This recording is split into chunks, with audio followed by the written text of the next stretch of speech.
بسم اللہ الرحمن الرحیم۔ السلام علیکم ورحمۃ اللہ وبرکاتہ۔ الحمدللہ، آج ہمارا اردو زبان کی تیسری کتاب کا 42واں سبق شروع ہو رہا ہے۔ ہوا۔ ہوا سب سے زیادہ ضروری چیز ہے۔ دم بھر نہ ملے تو دم ہوا ہو جائے، یعنی روح نکل جائے۔ اسی لیے قدرت نے اس کو ایسا بنایا ہے کہ ہم کو بے تردد ہر جگہ اور ہر وقت مل سکتی ہے۔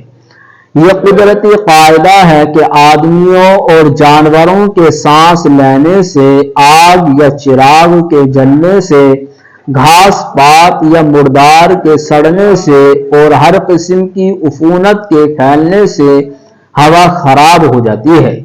کبھی یہ خرابی اتنی بڑھ جاتی ہے کہ انسان کے حق میں زہر قاتل ہوتی ہے، مگر قدرت نے اس خرابی کا علاج بھی رکھ دیا ہے۔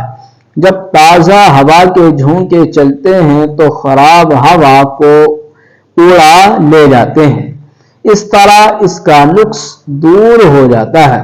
بس ہوا کے چلنے اور بدلنے کے راستے کو ہرگز نہ روکنا چاہیے۔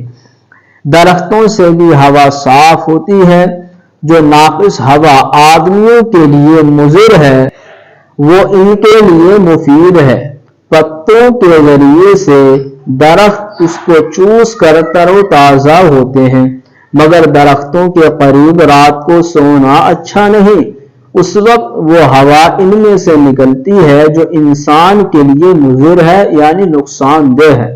دم ہوا ہونا یعنی روح نکل جانا، عفونت، گندگی، بدبو، قاتل، قتل کرنے والا۔